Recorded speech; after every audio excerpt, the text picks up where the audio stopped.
hope you're doing well. This is hopefully going to be a helpful video for you in regards to Infinite Campus and specifically Gradebook.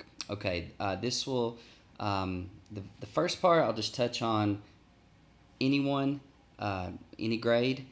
The rest, but after the first little bit, the majority of it will be for 4th through 12th grade. There'll be one thing at the end that I think might be helpful to anyone with missing assignments, students with missing assignments. So if you want to fast forward to that, that could be helpful as well. So here we go. So you've logged in. Here is what's called the Teaching Center. I've got Taylor Cooley's in front of me right here. She allowed me to use hers for this training video. This is a class I created called How to Bergen.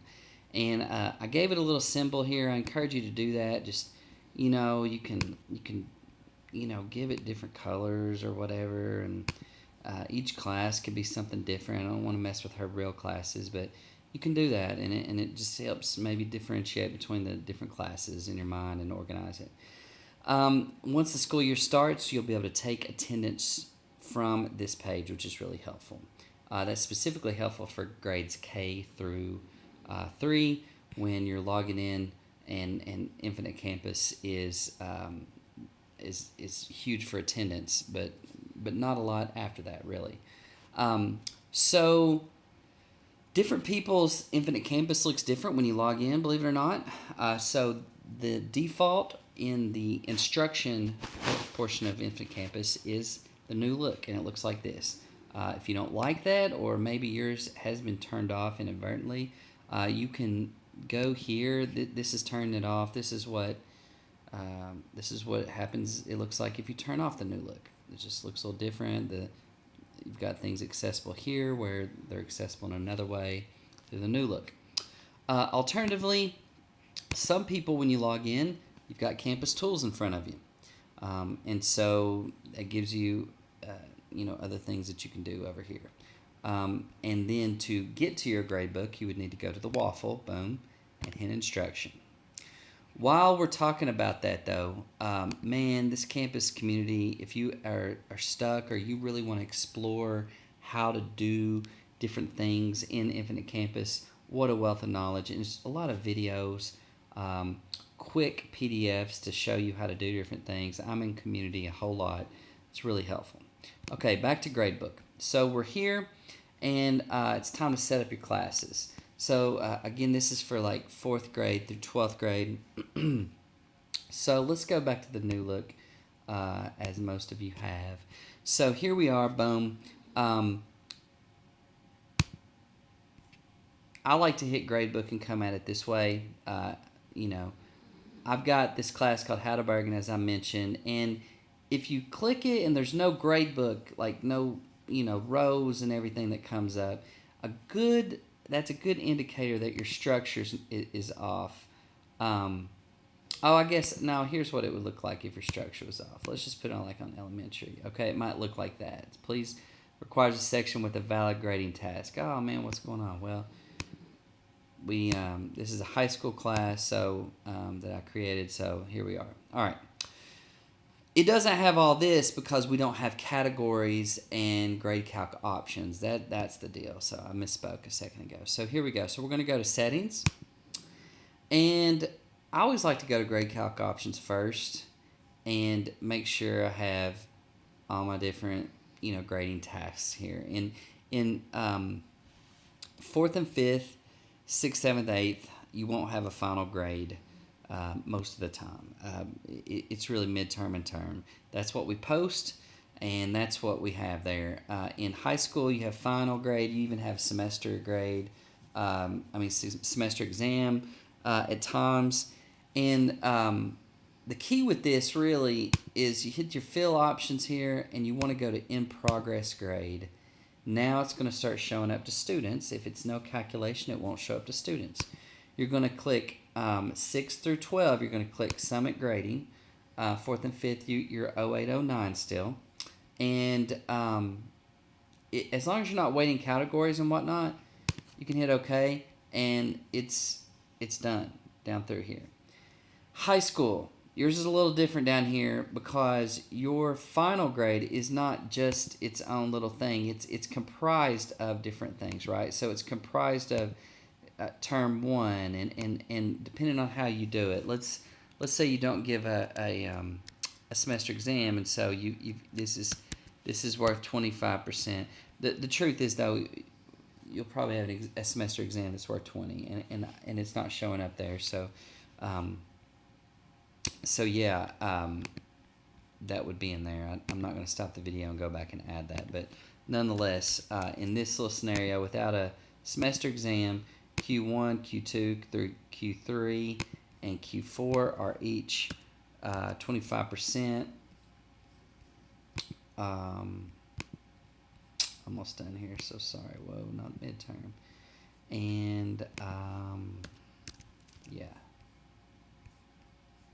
So, boom, saved, and now that's set up. Now, if you like, you know, you could have tests worth 100 points, quizzes worth 50, homework worth 10, however you want to set it up, and you're good to go and weighting it like that. But if you like to have grades that are set up with all the tests averaged together to give a certain percentage, what we're going to need to do is we're going to need to create categories. And really, you can do that anyway, even if you don't weight your categories, just to show that you have tests and quizzes and whatnot. So you go to categories, and we're going to create a new one. So we're going to hit add. You could put the same categories for all of your classes. I'll tell you this, as I've been looking around, categories from last year where we had the calendar, you know, the double calendar going on, I think a lot of your categories haven't moved from last year to this year, so you're probably going to need to do this. You could go through and click for all of them, or two of them, or one of them, or whatever. I'm just going to do, oh, I picked the wrong one. I'm going to pick How to Bergen there, and I'm going to call this tests, okay? And right now I'm not weighting it, so I'm just going to hit save. And I think I'll add one more and call it homework. All right, and that's in How to Bergen. So I've got two categories. That's good for me. You can have as many as you want, obviously, whatever. And now I still have this blank here. Well, it's time to add.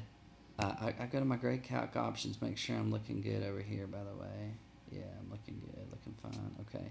So I am now going to hit add an assignment. And so it's first day, so let's do homework 1. You're going to give them homework on that first day. Serious. And so, all right, so here we go. It's homework. Let's say it's worth 10 points. Boom. And you can hit save, and you've created your first assignment right there. And I'm gonna hit close. There it is. It's showing up right there. So let's add another one. Let's add a test.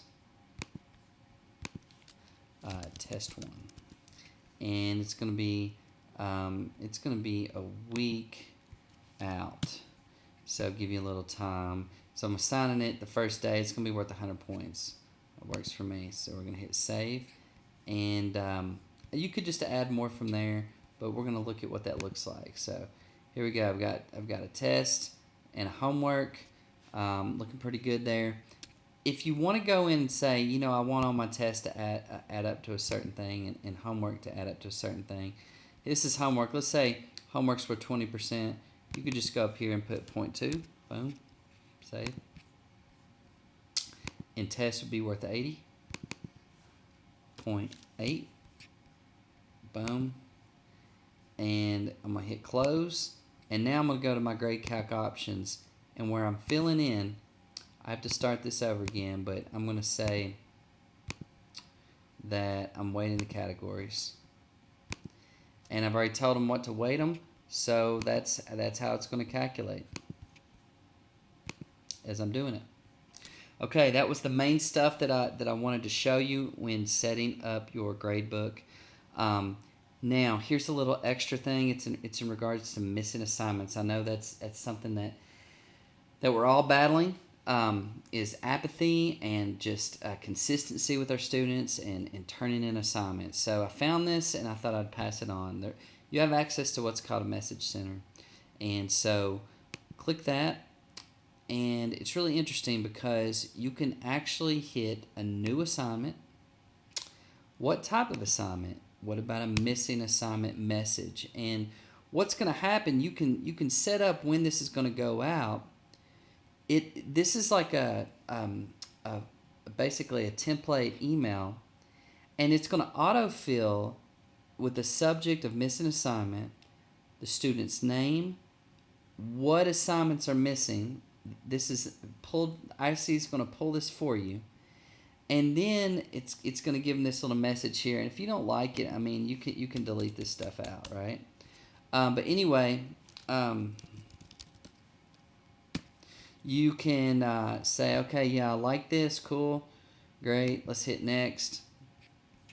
Or if you wanted to test it, you can actually have it sent to your email address to kind of see what that's going to look like. I really like that option.